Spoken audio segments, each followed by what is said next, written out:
জুলাই সনদ বাস্তবায়নে গণভোটের বিষয়ে একমত দলগুলো, দ্রুততার সাথে প্রক্রিয়া চূড়ান্ত করার নির্দেশ প্রধান উপদেষ্টার।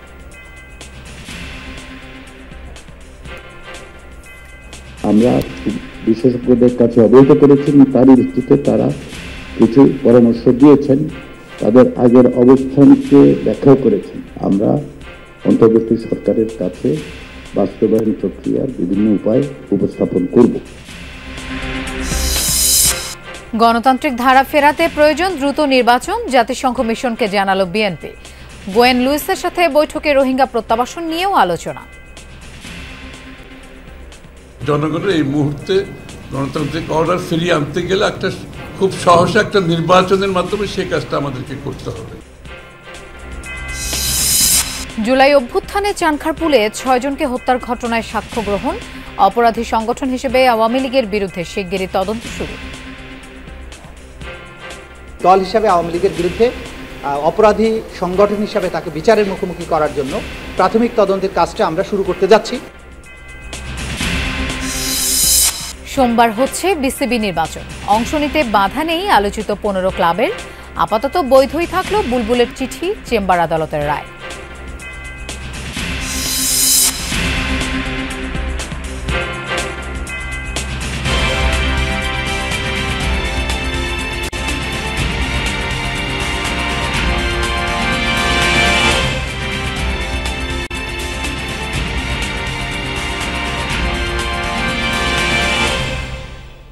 শুভেচ্ছা, আমন্ত্রণ যমুনা নিউজে আপনাদের সঙ্গে থাকছি আমি মৌসুমী আহমেদ লোপা। এতক্ষণ শিরোনাম দেখছিলেন। জুলাই সনদ বাস্তবায়নে গণভোটের বিষয়ে একমত রাজনৈতিক দলগুলো। জাতীয় নির্বাচন ও গণভোট হবে একই সাথে, তবে আইনি ভিত্তিক কোন প্রক্রিয়ায় হবে তা নিয়ে সিদ্ধান্তে পৌঁছাতে পারেনি দলগুলো। ফরেন সার্ভিস একাডেমিতে রাজনৈতিক দলগুলোর সাথে জাতীয় ঐক্যমত্য কমিশনের আলোচনার মধ্যাহ্ন বিরতিতে এসব কথা জানান নেতারা। তারা বলেন, বাস্তবায়ন প্রক্রিয়া নিয়ে আলোচনায় এসেছে সংবিধান আদেশ, সুপ্রিম কোর্টের মতামত গ্রহণ, গণপরিষদ গঠন। গণভোট আয়োজনে নির্বাচন কমিশনের আরপিওতে অন্তর্ভুক্ত করার প্রস্তাবও এসেছে। এর আগে বৈঠকের শুরুতে কমিশনের সহসভাপতি আলী রিয়াজ বলেন, 15 অক্টোবরের আগেই জুলাই সনদ বাস্তবায়ন প্রক্রিয়া চূড়ান্ত করে প্রতিবেদন জমা দেওয়ার নির্দেশ দিয়েছেন প্রধান উপদেষ্টা ডক্টর মোহাম্মদ ইউনূস। তিনি জানান, ঐকমত্য না হলে কমিশন একাধিক বাস্তবায়ন প্রক্রিয়ার প্রস্তাব দেবে। শেষ পর্যন্ত বাস্তবায়নের সিদ্ধান্ত অন্তর্বর্তী সরকার ও রাজনৈতিক দলগুলোর। আমরা অন্তর্বর্তী সরকারের কাছে বাস্তবায়ন প্রক্রিয়ার বিভিন্ন উপায় উপস্থাপন করব। আমাদের লক্ষ্য হচ্ছে যে অবশ্যই 15 অক্টোবরের আগে এই প্রক্রিয়া শেষ করতে হবে।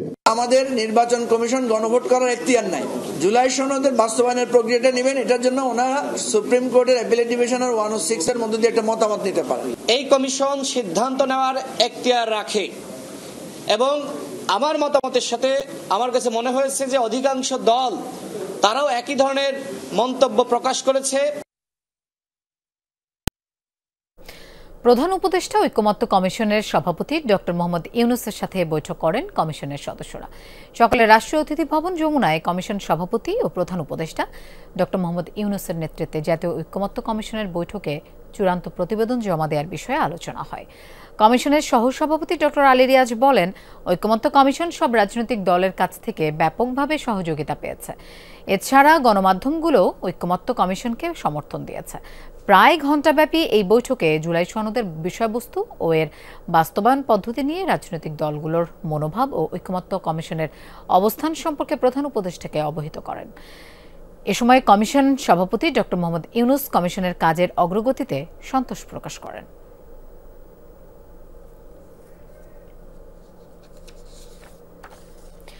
জাতীয় নির্বাচনের দিন এক ব্যালটে সংসদ সদস্য এবং আরেক ব্যালটে জুলাই সনদ নিয়ে হ্যাঁ না ভোট করার প্রস্তাব দিয়েছে বিএনপি। যমুনা টেলিভিশনকে একথা জানিয়েছেন দলের স্থায়ী কমিটির সদস্য সালাউদ্দিন আহমদ।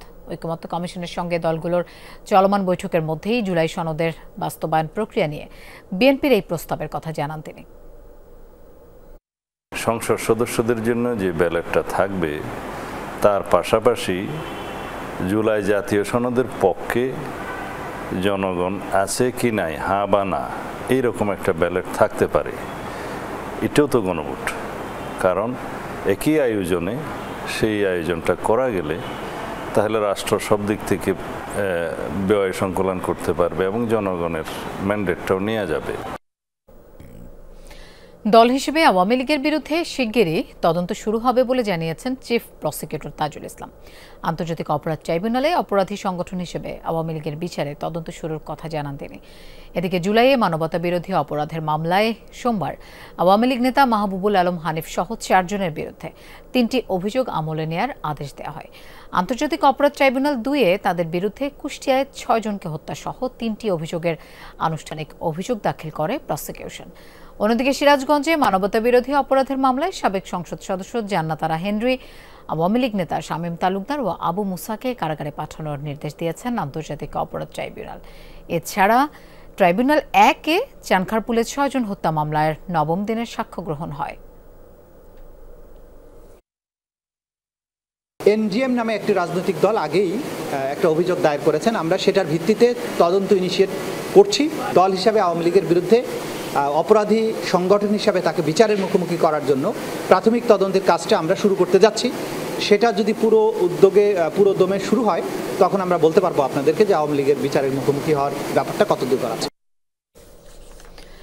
শারদীয় দুর্গাপূজা এবং খাগড়াছড়ির ঘটনাকে ঘিরে ফ্যাসিস্ট এবং প্রতিবেশী দেশ বাংলাদেশকে অস্থিতিশীল করতে চেয়েছিল, কিন্তু সব চক্রান্ত নস্যাৎ করতে সক্ষম হয়েছে সরকার।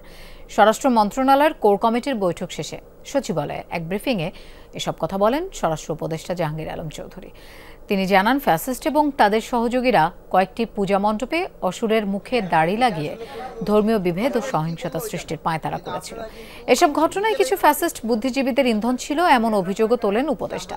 তিনি জানান, প্রত্যেকটি ঘটনায় জিডি করা হয়েছে, তদন্ত চলমান, তবে এখনো কেউ গ্রেফতার হয়নি। উপদেষ্টা জাহাঙ্গীর আলম আরও বলেন, ধর্ষণের অভিযোগ তুলে পার্বত্য চট্টগ্রামকে অশান্ত করার চক্রান্তে ফ্যাসিস্টদের দোসরদের মদত রয়েছে, যা ইতিমধ্যে প্রমাণিত।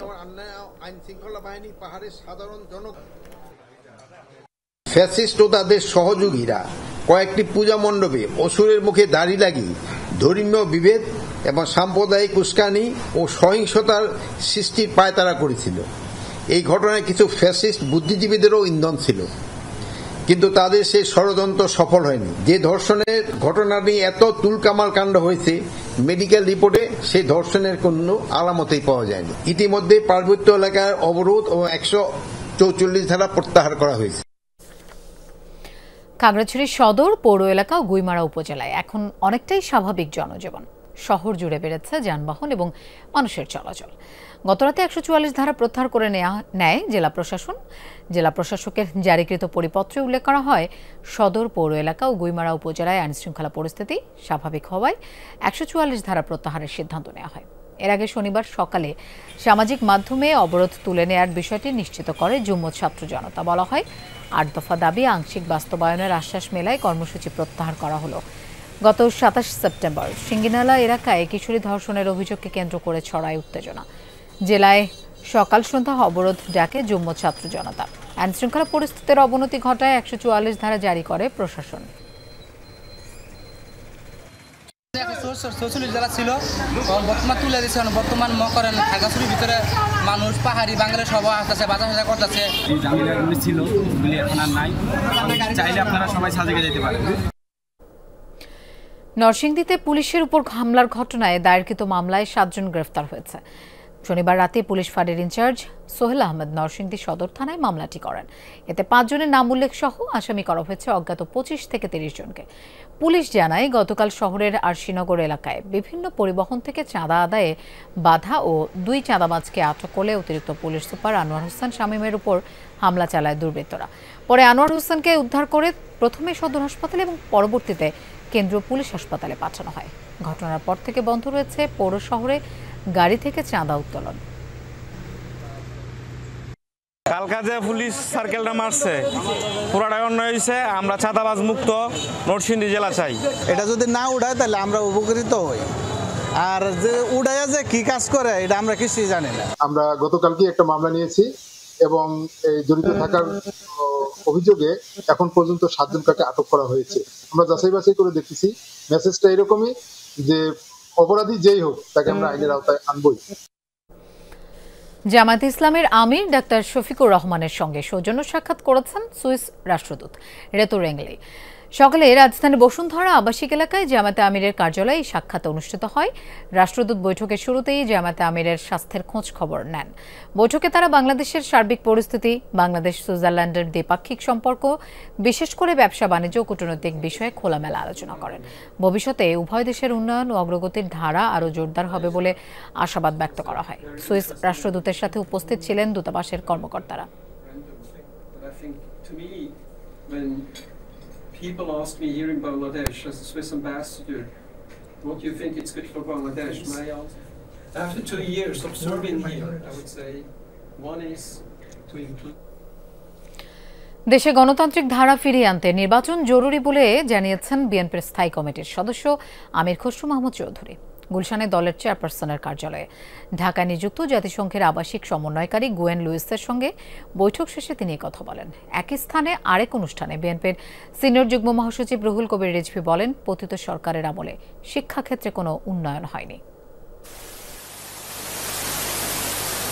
বাংলাদেশ জাতীয়তাবাদী দল বিএনপির মহাসচিব মির্জা ফখরুলের সাথে বৈঠক করেন ঢাকায় নিযুক্ত জাতিসংঘের আবাসিক সমন্বয়কারী গুয়েন লুইস।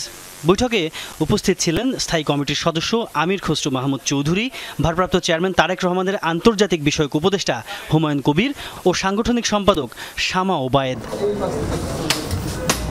বৈঠক শেষে বিএনপির স্থায়ী কমিটির সদস্য আমির খসরু মাহমুদ চৌধুরী বলেন, বাংলাদেশ প্রেক্ষাপট এবং গণতান্ত্রিক ভবিষ্যৎ নিয়ে বৈঠকে কথা হয়েছে। আলোচনায় উঠে আসে রোহিঙ্গা ইস্যুও। গণতান্ত্রিক অর্ডার ফিরিয়ে আনার জন্য আজকে সকলে মিলে কাজ করতে হবে এবং সবচেয়ে বড় চাহিদা হচ্ছে এই জনগণের এই মুহূর্তে গণতান্ত্রিক অর্ডার ফিরিয়ে আনতে গেলে একটা খুব সহসা একটা নির্বাচনের মাধ্যমে সেই কাজটা আমাদেরকে করতে হবে এবং ফেব্রুয়ারির প্রথমার্ধে যে নির্বাচনের আলোচনা চলছে এটাকে কিভাবে সফলভাবে আমরা সমাপ্তি করতে পারি সেটা আলোচনা হয়েছে।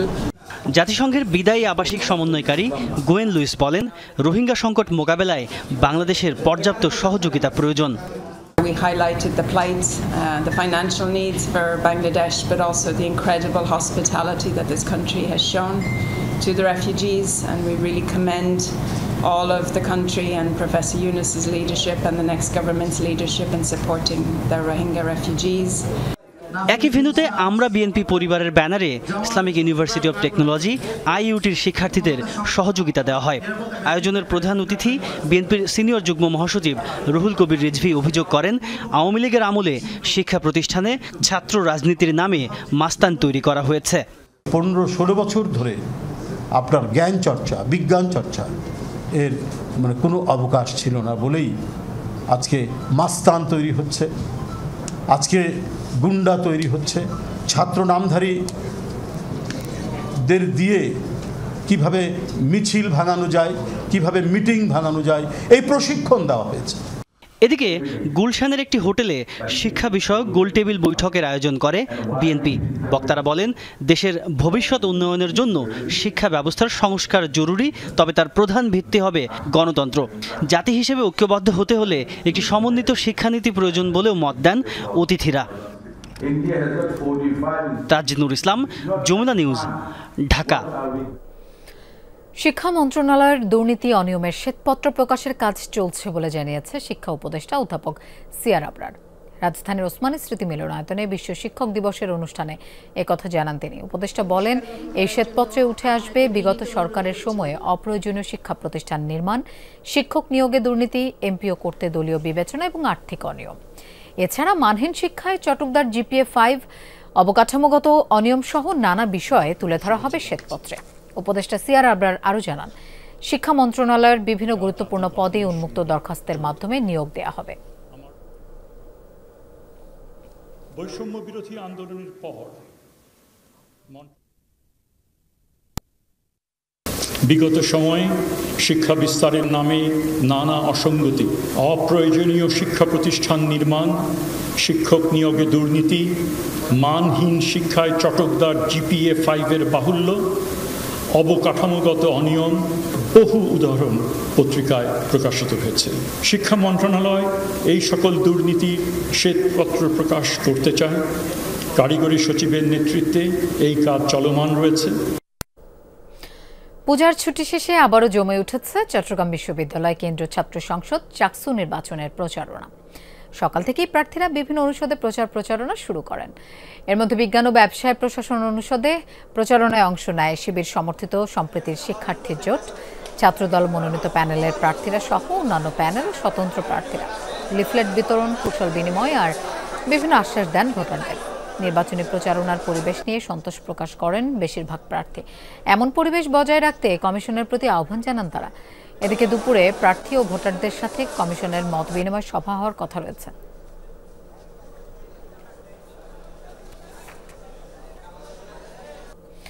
ছুটির পর জমে উঠেছে রাজশাহী বিশ্ববিদ্যালয়ে কেন্দ্রীয় ছাত্র সংসদ রাকসু নির্বাচনের প্রচারণা। সকাল থেকেই আবাসিক হল, টুকিটাকি চত্বর সহ ক্যাম্পাসের বিভিন্ন স্থানে প্রচার চালাচ্ছেন প্রার্থীরা।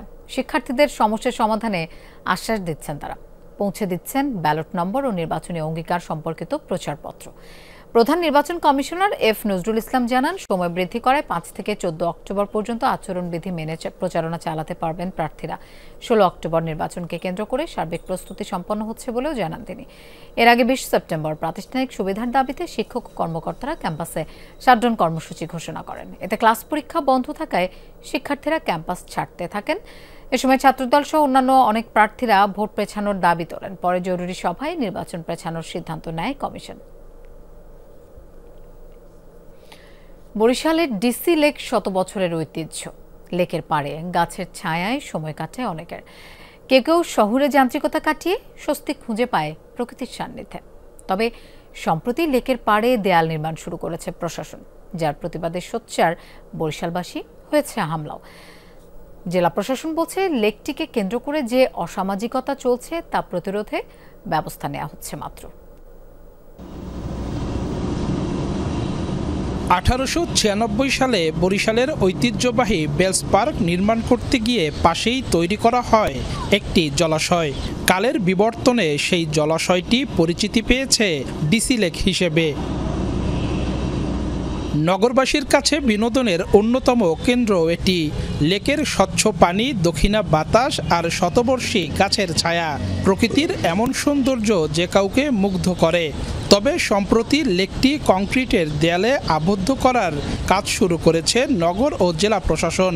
এ নিয়ে মিশ্র প্রতিক্রিয়ার সৃষ্টি হয়েছে। এখানে আসে মানুষ যে উপভোগটা করতো সেটা হয়তো আগের মতো করবে না। এখানে একটু বসি, হয়তো বা একটু কথা বলি বা চায়ের আড্ডা থাকে, আসলে ওইটা আসলে মিসিং হয়ে যাবে। দেয়াল নির্মাণ বন্ধে মানববন্ধন, স্মারকলিপি প্রদান সহ বিভিন্ন কর্মসূচি পালন করছে রাজনৈতিক, সামাজিক, সাংস্কৃতিক, পেশাজীবী সংগঠন সহ সচেতন নাগরিকরা। ওয়ালটি করা হচ্ছে, আমরা মনে করি এটা জনগণের স্বার্থের পরিপন্থী একটি কাজ। শহরে মানুষ ইট পাথরের মধ্যে থাকে, সেখানে যদি প্রকৃতির ছোঁয়া না থাকে তাহলে শহরের মানুষ তো জীবনযাপন করতে পারবে না। কোনো সমস্যা হলে প্রশাসন দেখবে, পাহারা দেবে। ওটা বেড়া দেবে কেন? জলাশয় উন্মুক্ত থাকতে হয়, এটা পরিবেশের কথা। জেলা প্রশাসক বলছেন, রাতের অন্ধকারে লেকের আশেপাশে চুরি, ছিনতাই, মাদক ও অসামাজিক কার্যকলাপ বেড়েই চলছে। তাই লেক এলাকায় অপকর্ম ঠেকাতে উদ্যোগ গ্রহণ করা হয়েছে। জাস্ট ফেন্সিং করার জন্য যেটুকু মানে ইট গাঁথনি দরকার সেটুকু দিচ্ছে, ওয়াল হচ্ছে না। এটা একটা ভুল তথ্য, ওয়াল হচ্ছে না। রাত্রেবেলা এখানে ছিনতাই হয়, মাদকের একটা আড্ডা হয় এবং এই কিছু অসামাজিক কাজও আমরা দেখি। বিষয়টি গড়িয়েছে আদালত পর্যন্ত। জনস্বার্থে মামলা করেছেন এক আইনজীবী। উনি যে কারণ যেগুলো দেখিয়েছেন সেই কারণগুলো নির্ণয় করে তার ব্যবস্থা নেওয়া উচিত ছিল, কিন্তু উন্মুক্ত জায়গা, জলাশয় ভরাট বা দেওয়াল নির্মাণ ওনার আইনগত অন্যায় করেছেন। মামলায় আনিত অভিযোগ তদন্ত করে কোতোয়ালি থানার ওসিকে প্রতিবেদন দেওয়ার নির্দেশ দিয়েছেন আদালত। কাউসার হোসেন, যমুনা নিউজ, বরিশাল। ঢাকা শহর এখন প্রবীণদের জন্য একেবারেই অনুপযোগী। রাস্তাঘাট বেহাল, যানজট আর ফুটপাত দখলের কারণে প্রবীণরা যেন ক্রমেই ঘরবন্দি হয়ে পড়ছেন, এমন মন্তব্য করেছেন পরিকল্পনা উপদেষ্টা ডক্টর ওয়াহিদউদ্দিন মাহমুদ। বিশ্ব প্রবীণ দিবস উপলক্ষে রাজধানীতে বাংলাদেশ সিনিয়র সিটিজেন্স ওয়েলফেয়ার সোসাইটির আলোচনা সভায় একথা বলেন তিনি। তিনি আরও বলেন, সরকারিভাবে প্রবীণদের জন্য এখনও কোনো নির্দিষ্ট নীতি প্রণয়ন হয়নি, তবে সময় এসেছে প্রবীণ বান্ধব নীতি ও অবকাঠামো গড়ে তোলার। তিনি আরও বলেন, আধুনিক চিকিৎসার ব্যয় এখন অনেক বেশি, তাই প্রবীণদের সুরক্ষা ও যত্ন নেওয়া তরুণ প্রজন্মের সামাজিক দায়িত্ব। সভায় সভাপতিত্ব করেন সোসাইটির চেয়ারম্যান ডক্টর হোসেন জিল্লুর রহমান। তিনি বলেন, প্রবীণদের মানসিক স্বাস্থ্যের দিকেও নজর দিতে হবে, তারা যেন একাকিত্বে না ভোগেন। তার মতে নৈতিক শিক্ষার জায়গাগুলোতে প্রবীণদের সম্পৃক্ত করা যেতে পারে, যাতে সমাজে তরুণ ও প্রবীণ একসঙ্গে কাজ করতে পারে।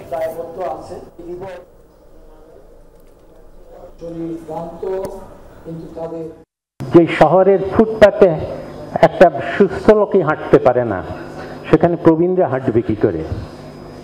যেখানে ক্রমাগতভাবে পার্ক, বসার জায়গা এসব সংকুচিত হয়ে আসছে, এসব জায়গায় আস্তে আস্তে প্রবীণরা গৃহবন্দী হয়ে যাচ্ছেন। বিসিবি নির্বাচনে বাধা নেই, অংশ নিতে পারবে 15 ক্লাব। পাশাপাশি অ্যাডহক কমিটি থেকে বিসিবি সভাপতি আমিনুল ইসলাম বুলবুলের চিঠি বৈধ বলে জানিয়েছেন চেম্বার আদালত। এদিকে নির্বাচন ইস্যুতে হাইকোর্টের আদেশ স্থগিতই থাকছে। আজ রোববার আপিল বিভাগের বিচারপতি ফারাহ মাহবুব এই আদেশ দেন। সোমবার বিসিবি নির্বাচন, কিন্তু এখনো চলছে নানা নাটকীয়তা। নির্বাচনের একদিন আগে কাউন্সিলরশিপ ফিরে পেল দুদকের তদন্তে থাকা 15 ক্লাব। দুপুরে চেম্বার আদালতে বিচারপতি ফারাহ মাহবুব এই আদেশ দেন। 15টি ক্লাব আজকে সিএমপি ফাইল করেছে, ওইখানেও আমরা অ্যাপিয়ার করেছিলাম। কোর্টকে আমরা সাবমিশন রেখেছি যে আমরা কোনোভাবেই নির্বাচনকে বাধাগ্রস্ত করতে চাই না, বাকি সব পুরোটুকু সিদ্ধান্ত কোর্টের এখতিয়ার। কোর্ট এটা সন্তুষ্ট হয়ে ওই কেসেও স্টে দিয়েছে এবং কাউন্সিলরশিপ তাদেরকে ফেরত দিয়েছে। তার মানে এটাই দাঁড়ালো যে আগামীকালকে বিসিবির যে নির্বাচন হবে, সেই নির্বাচনে ওই 15টি ক্লাব যার ভোটিং রাইটসটাকে স্থগিত করা হয়েছিল, তারা ভোট দিতে পারবে।